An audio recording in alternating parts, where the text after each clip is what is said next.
Hello student, welcome back to our YouTube channel agri Anuj. In this video इस video में हम बात करने वाले हैं मोस्ट इम्पॉर्टेंट कृषि विज्ञान के क्वेश्चन के बारे में। जो क्वेश्चन बार बार आपके रिपीट हुए हैं, जो प्रीवियस ईयर के एग्ज़ाम हुए उन सभी में आपके पूछे गए हुए क्वेश्चन हैं।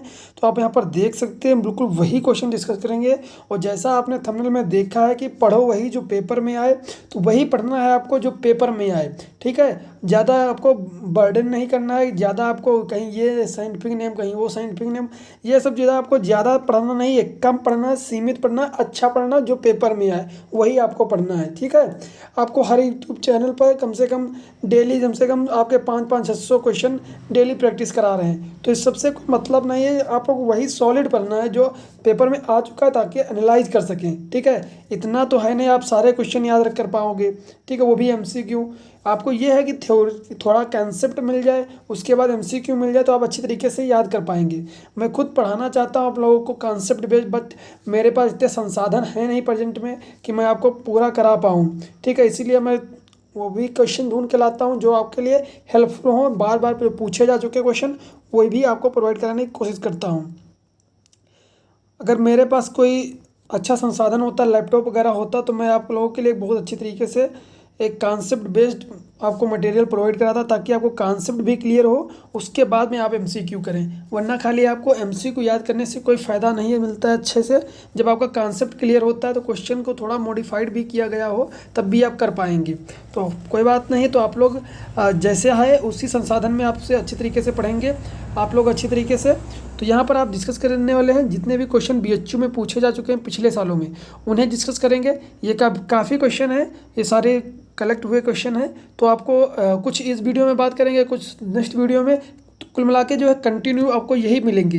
फिर आईसीआर के जितने क्वेश्चन पूछे जा चुके हैं पिछले साल, ये ठीक है, पिछले जितने भी 2-4-10-12 साल का जो भी है, सारे क्वेश्चन डिस्कस करने वाले हैं। आईसीआर का, इसी तरह के बीएचयू का, उसके बाद यूपी कैडेट का, सारे क्वेश्चन मैं डिस्कस करूंगा अपने यही वीडियो में, जो है 1 बाय 1 सीक्वेंस वाइज चलेंगी। ठीक है, तो आई होप आप लोग समझ गए होंगे मेरा जो आउटलुक है वो क्या होने वाला है आगे के लिए। ठीक है, तो वीडियो को शुरू करते हैं। तो प्याज का उत्पादन सर्वाधिक किस राज्य में होता है? तो इसमें आप लोग कमेंट करके बताइएगा कौन सा होता है इसमें राइट आंसर। तो इसमें आपका राइट आंसर हो जाएगा महाराष्ट्र। आप लोग कमेंट जरूर करिएगा ताकि मुझे भी मोटिवेशन मिले, मैं आप लोगों के लिए काम कर सकूं। ठीक है, तो इसमें आपका राइट आंसर हो जाएगा महाराष्ट्र। महाराष्ट्र में कौन सी जगह? नासिक। नासिक दोस्तों, नासिक एक जगह है, नासिक। वहाँ पर जो है सबसे ज़्यादा जो है प्याज का उत्पादन होता है, इसीलिए उसको जो है प्याज एरिया होती है वो। और इसका जो आपका जो इसका रिसर्च सेंटर है, यानी कि नासी, National Research Centre of Onion and Garlic, ये कहाँ पर स्थित है? ये भी आपकी नासिक में स्थित है, क्योंकि वहाँ पर प्याज का उत्पादन सबसे अधिक होता है। और नासिक किस राज्य में है? तो ये आपका महाराष्ट्र राज्य में स्थित है। नेक्स्ट आपका पपीते के फल का भाग, खाद्य भाग होता है, यानी कि पपीते का खाने वाला भाग क्या होता है? तो इसमें आपका राइट आंसर हो जाएगा मीजोकार्प। मीजोकार्प जो है उसका खाने वाला भाग होता है। अब खाने वाले भाग का मतलब यहाँ पर क्या है? खाने वाले भाग का मतलब है जो भाग पपीते का, कौन सा भाग हम लोग खाते हैं। जैसे कि आप देखिए, या कोई सीड है, ठीक है, ओवरी है, उसके अंदर सीड होगा, सीड के ऊपर से जो होता है, ठीक है, कवरिंग, उसके ऊपर एक और कवरिंग होती है। इस प्रकार से समझिए, सबसे ऊपर की जो कवरिंग होती है उसे बोलते हैं इपिकार्प। इपिकार्प या बायफल भित्ति। उसके बाद जो उसके अंदर की होती है उसको बोलते हैं मध्यफल भित्ति। ठीक है, उसके बाद जो अंदर में होती है, ये सबसे ऊपर वाली क्या होती है, इसे बोलते हैं इपिकार्प। क्या? इपिकार्प। थोड़े थोड़े कॉन्सेप्ट आपके क्लियर करते चलूँगा ताकि आपको दिक्कत नहीं होगी। इपिकार्प, ठीक है, इपिकार्प होती है यानी कि बायफल भित्ति। उसके बाद अंदर की होती है मध्यफल भित्ति। आप सीधा सपोज एग्जाम्पल लीजिए आम का, ये समझ लीजिए आम है आपकी, तो आम में जो ऊपर का छिलका हटाते हैं ना, दांत से जो छिलका हटाया जाता है, वो होता है आपका एपिकार्प। उसके अंदर जो गूदा होता है येलो येलो, वो खाते हैं, वो होता है मध्यफल भित्ति। ठीक है, उसके बाद में जो अंदर गुठली निकलती है, ठीक है, गुठली जो होती है, जाली जिसमें होती है ना, जाली जो होती है पूरी, ठीक है, जाली जो है क्या होगी? अंताफल भित्ति। क्या? अंताफल भित्ति। उसके अंदर बीज होता है, जब निकालते हैं तब देखिए अंदर से दो जो है अंदर से बीज निकलता है। ठीक है, जाली जो होती है खाड़, जो कठोर होती है, वो अंताफल भित्ति होती है। ठीक है, तो इस प्रकार से आप समझिए इपिकार्प और मीजोकार्प और इंडोकार्प। सबसे ऊपर वाली इपिकार्प, उसके बाद जो गूदा खाते हैं वो मीजोकार्प यानी कि मध्यफल भित्ति, और सबसे अंदर वाली क्या होती है? अंताफल भित्ति या इंडोकार्प। ये आपको कॉन्सेप्ट क्लियर होना चाहिए। ठीक है, और जब ये तीनों मिलाकर, ये जब तीनों मिलाकर बोला जाता है पेरिकार्प, तीनों को मिला दिया जाए तो उसे बोलेंगे पेरिकार्प। ठीक है, तीनों को मिला दिया यानी कि एपिकार्प, मध्यकार्प और सॉरी मीजोकार्प और इंडोकार्प। ठीक है, बायफलवित्ती, मध्यफलवित्ती, अंतःफलवित्ती मिलाकर क्या बोलेंगे? ठीक है, पेरिकार्प। क्या बोलेंगे? पेरिकार्प। ठीक, तो इसमें आप समझिए पपीते का खाने वाला भाग क्या हो जाएगा? मीजोकार्प। इसी प्रकार से आम का खाने वाला भाग क्या हो जाएगा? मीजोकार्प। जब आपसे पूछा जाए खाने वाला भाग है, सबसे पहले आपको क्या करना है? पपीता, पपीता का हम छिलका हटाते हैं, छिलका हटाने के बाद बीच का गूदा मिलता है, गूदा को हम खाते हैं। थोड़ा इमेजिन करना है, ठीक है, इमेजिन करना है बस। इस प्रकार से आप करेंगे तो आपको जल्दी से आंसर मिल जाएगा। नेक्स्ट आपका इसी प्रकार से आप इसमें और भी याद रख सकते हैं, जैसे कि आपका इंडोकार्प, सॉरी इंडोस्पर्म। इंडोस्पर्म आपका नारियल में खाने वाला भाग होता है, नारियल, नारियल जो होता है उसमें इंडोस्पर्म होता है खाने वाला भाग। ठीक है, कुकुम्बर जो आपके जैसे कि आपका खीरा है, खीरा उसमें प्लेसेंटा खाया जाता है। पेरिकार्प, पेरिकार्प आपका बेर में खाया जाता है, खजूर में खाया जाता है। ठीक है, पेरिकार्प जो है आपका बेर में, देखिए बेर जब खाते हैं तो ऊपर के जो उसका छिलका है क्या थोड़ी उतारते हैं, डायरेक्ट खा जाते हैं। ठीक है, तो वही क्या हुआ? पेरिकार्प हुआ वो। ठीक है, वो पेरिकार्प होते हैं इसकी। ठीक, नेक्स्ट आपका है आम किस पादप परिवार में आता है, यानी कि किसकी फैमिली क्या है? तो उसकी फैमिली का राइट आंसर हो जाएगा एनाकार्डेसी। आम की जो फैमिली है वो एनाकार्डेसी हो जाएगी। ठीक है, नेक्स्ट आपका इसमें आप कुछ और भी याद रखिए साथ ही साथ, जैसे मालवेसी, मालवेसी कुल किसका होता है? मालवेसी कुल किसका होता है? कपास का मालवेसी कुल होता है, कपास का मालवेसी होता है। और किसका होता है? भिंडी का होता है मालवेसी, भिंडी का कुल भी क्या होता है? मालवेसी होता है। सोलनेसी किसका होता है? सोलनेसी आपका आलू का होता है, किसका? आलू का। साथ ही साथ आप लोग ये क्वेश्चन नोट कर लीजिएगा, इससे साथ जो मैं क्वेश्चन बता रहा हूँ इसे भी नोट कर लीजिएगा। ठीक है, ताकि आपको एक जगह कंप्लीट नोट्स बन जाएगा। इसे आपको एमसीक्यू के रूप में नहीं नोट करना है, आपको वन लाइनर में जो है नोट कर लेना है। ठीक है, वन लाइनर में यूज कर लेना है। तो सोलनेसी आपकी फैमिली किसकी है? आलू की है। और किसकी है? आलू, टमाटर, मिर्चा, ये सब्जी। देखिए कोई सब्जी बनाते हैं उसमें जरूरी क्या है? आलू की सब्जी बनाओगे जरूरी क्या है? आपके पास आलू होना चाहिए, आपके पास सरसों जो आपका टमाटर है वो होना चाहिए, मिर्चा होना चाहिए। ठीक है, तो इस प्रकार से इसे कोरिलेट कर लेना है। तो ये आपकी सोलेनेसी फैमिली में आ जाती हैं। नेक्स्ट आपका ट्री बेंडिंग किस कीट के नियंत्रण हेतु उपयोगी है? ट्री बेंडिंग क्या है? देखे होंगे आपका, इसमें तो आपका बहुत अच्छा सॉइजन भी इसका चल रहा है। जैसे कि आम के पौधे देखें तो आम के पौधों के नीचे जो है आपको दिखेगी सफ़ेद सफ़ेद गुजिया, सफ़ेद सफ़ेद एक गुजिया होती है, सफ़ेद सफ़ेद गुजिया। ठीक है, गुजिया सफ़ेद सफ़ेद होती है जो पौधों पर ऊपर तक चढ़ जाती है। ये होती एक्चुअली है, इसका नाम क्या होता है? इसका नाम होता है मिलीबग। क्या होता है? इसका नाम होता है मिलीबग। ये जो है आपके अंडे जो है वो ज़मीन में दे देती है। ज़मीन में जब अंडे दे देती है तो इसके जो लार्वा, जो अंडे से जो लार्वा निकलता है, तो लार्वा आप समझ रहे हैं, तो जो लार्वा निकलता है वो जो है पौधों पर चढ़ाई करना स्टार्ट कर देता है। क्या? चढ़ाई करना स्टार्ट कर देता है। इसी जो आपका वही फरवरी और आपका फर्स्ट जो फरवरी, लास्ट फरवरी तक का जो चढ़ाई चालू कर देती है, मतलब कि चढ़ने लगती है पौधों पर। ठीक, उससे पहले भी चालू कर देती है। तो उस पर जब पौधों पर चढ़ने लगती है तो इसके लिए देखिए, अब ऊपर तो गुजिया थी नहीं, लेकिन अब देखेंगे सबसे ऊपर बैठेगी गुजिया, यानी कि सबसे ऊपर जो कहाँ बौर होता है, बौर के पास में जाके यहाँ गुजिया को देखने मिली। ठीक है, तो वो गुजिया पहुँची कितना? एकदम से पेड़ का थोड़ा पैदा हो गए, वह गए कहाँ से? वो ज़मीन से, यहाँ से जो है ये चल के ऊपर गई है। कैसे? रेंग कर ऊपर गई है। तो इस रेंगने से बचाने के लिए, ताकि ये चढ़ ना पाए ऊपर, तो क्या करते हैं, यहाँ पर पौधे की जो तना है, तने के बाद चारों तरफ क्या करेंगे, एक जो है पतली सी पन्नी लिपेट कर देंगे। क्या? पन्नी को चिकनी जो पन्नी है उसे लिपेट देंगे, उस पर जो है ग्रीस लगा देंगे। क्या लगा देंगे? ग्रीस लगा देंगे, ताकि चिकनी हो जाए और ये चढ़ ना पाए, यानी कि फिसल गिर जाए। ठीक है, फिसल के गिर जाए। अभी तुम ही हो, बारिश हो जाए, बारिश के बाद जब पेड़ पे चढ़ोगे तो थोड़ा फिसलन होगी, तो गिरने का डर रहेगा। उसी प्रकार से इनका भी जो है व्यवस्था कर दी जाती है, ताकि ये ऊपर चढ़ ना पाए। इसी को बोलते हैं ट्री बाइंडिंग। आई होप आपको समझ में आ गया होगा अच्छी तरीके से। गलत मत करना। मिलीबग क्या होता है? मिलीबग कीट को रोकने के लिए प्रयोग में लाया जाता है। सुविधाएं नहीं, वरना आप लोगों को बहुत अच्छी तरीके से पढ़ाता मैं, बिल्कुल कॉन्सेप्ट क्लियर करके, तो बहुत मज़ा आता है मुझे भी, आपको भी। हालांकि मुझे भी थोड़ा थोड़ा कॉन्सेप्ट क्लियर करा रहा हूँ आपको साथ ही साथ, क्योंकि इतना अच्छे तरीके से एक ही फ़ोन से सारा काम करता हूँ ना। और अभी तक जो आपका जो लिखने का कार्य है वो भी पूरा हाथ से ही होता है। यह सिट्रस कैंकर का कारक है। तो ये कारक क्या है इसका, तो इसका जीवाणु जो है इसका राइट आंसर हो जाएगा। सिट्रस कैंकर का जो कारक है वो आपका जीवाणु है, क्या, जीवाणु। नेक्स्ट आपका फ्यूजेरियम विल्ट कैसे कवक जीव के कारण होता है, मतलब कि ये किसके कारण होता है, ठीक है। फ्यूजेरियम विल्ट कैसे कवक जीव के कारण होता है, यानी कि फ्यूजेरियम विल्ट। अब फ्यूजेरियम विल्ट होता है ये एक का क्या है, फफूंद जनित है, क्या, फफूंद के कारण होता है। लेकिन ये फैलता किसके द्वारा, जैसे कि आपका कोरोना है, कोरोना का एक दूसरे के द्वारा जो है फैलता है। उसी प्रकार से जैसे कि आपका दाद है, ठीक है, ये भी फैलता है छूने से, ठीक है। उसी प्रकार से पौधों में भी होता है। कोई बीमारी है एक पौधे को दूसरे पौधे को कैसे होती है, उसके कोई माध्यम होंगे, उसके फैलने के तरीके होंगे। जैसे कि आपका वायु जनित है, मिट्टी जनित है, वायु के द्वारा फैलता है, जल के द्वारा फैलता है। तो कैसे फैलता है, फ्यूजेरियम विल्ट, समझने की कोशिश करिएगा। तो फ्यूजेरियम विल्ट जो है वो आपका मिट्टी जनित है, क्या, मिट्टी जनित, मिट्टी के द्वारा जो है फैलता है। यहाँ की मिट्टी मान लीजिए दूषित है, यहाँ की मिट्टी भी दूषित है, यहाँ की शुद्ध मिट्टी है ये, और ये आपकी दूषित मिट्टी है। तो यहाँ से यहाँ तक अगर मिट्टी ये पहुँच जाएगी तो ये भी दूषित हो जाएगी।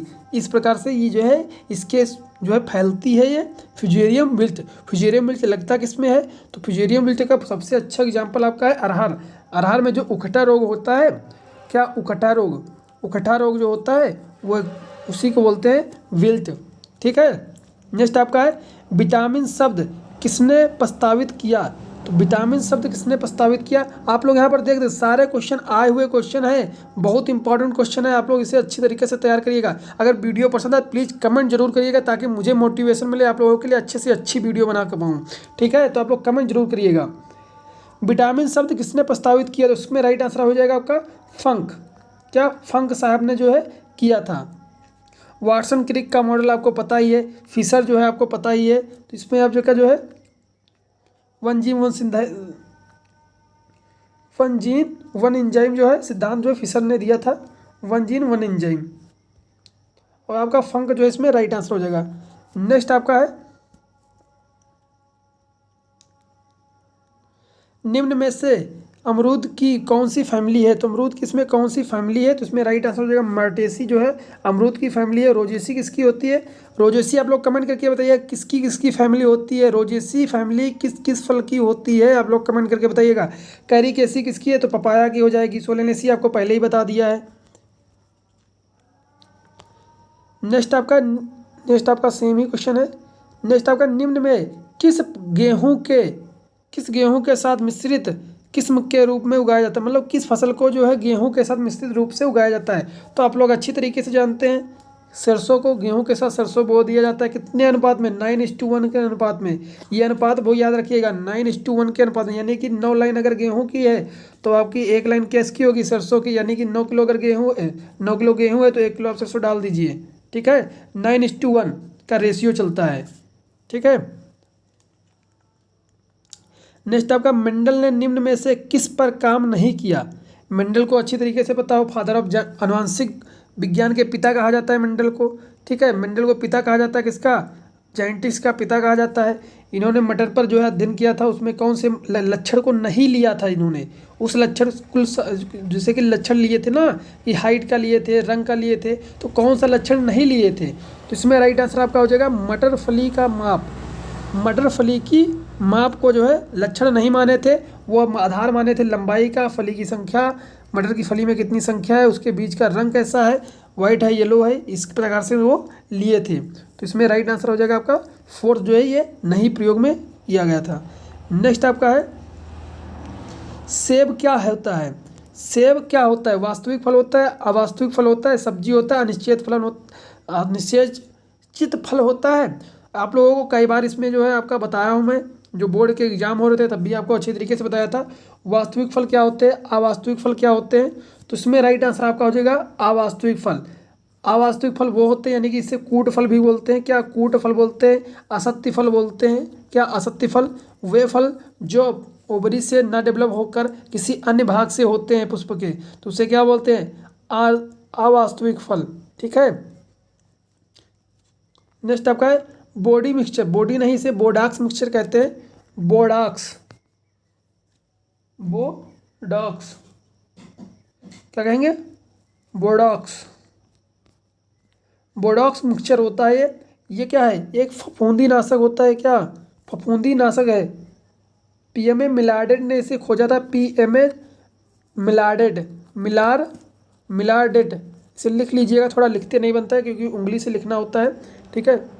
तो इसे पीएमए मिलार्डेट ने खोजा था। इसमें राइट आंसर जो आपका हो जाएगा फफूंदी नाशक है। क्या है? फफूंदी नाशक है। इंपॉर्टेंट है ये क्वेश्चन, बोर्डॉक्स मिक्सचर वाला। नेक्स्ट आपका है पनीर में वसा की औसतन प्रतिशत मात्रा पाई जाती है। तो इसमें राइट आंसर आपका हो जाएगा 28% पाई जाती है। नेक्स्ट आपका है विटामिन बी की कमी से कमी से रोग होता है। तो इसकी कमी से कौन सा रोग होता है? तो विटामिन बी आपको अच्छी तरीके से बताए थे। आपको एक ट्रिक भी बताई थी इसमें, रथ पर एक ट्रॉफी। स्कर्वी आपका विटामिन सी की कमी से, विटरतौंधी आपका ए की कमी से, रिकेट्स आपका डी की कमी से। ये सभी आपको याद रखना है।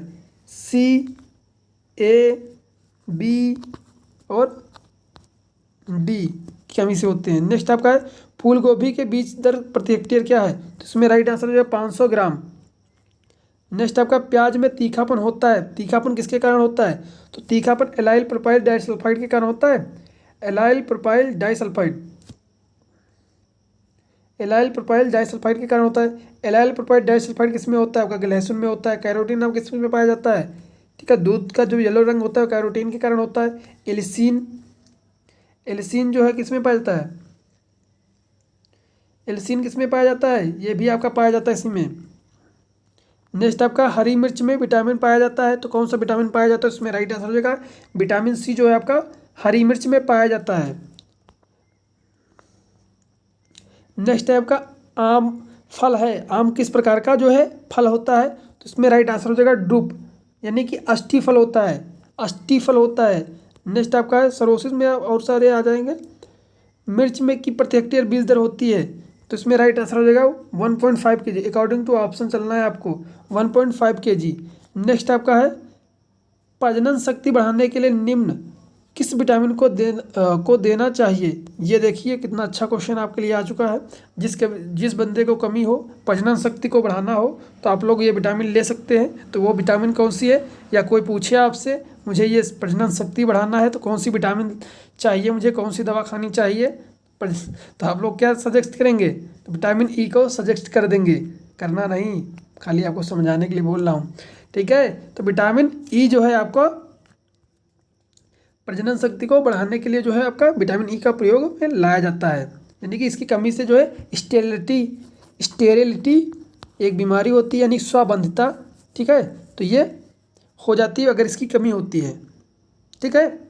इसकी कमी अगर होती है तो क्या होती है? स्वाबंधिता एक बीमारी हो जाती है, या यानी कि बांझपन हो जाता है, ठीक है।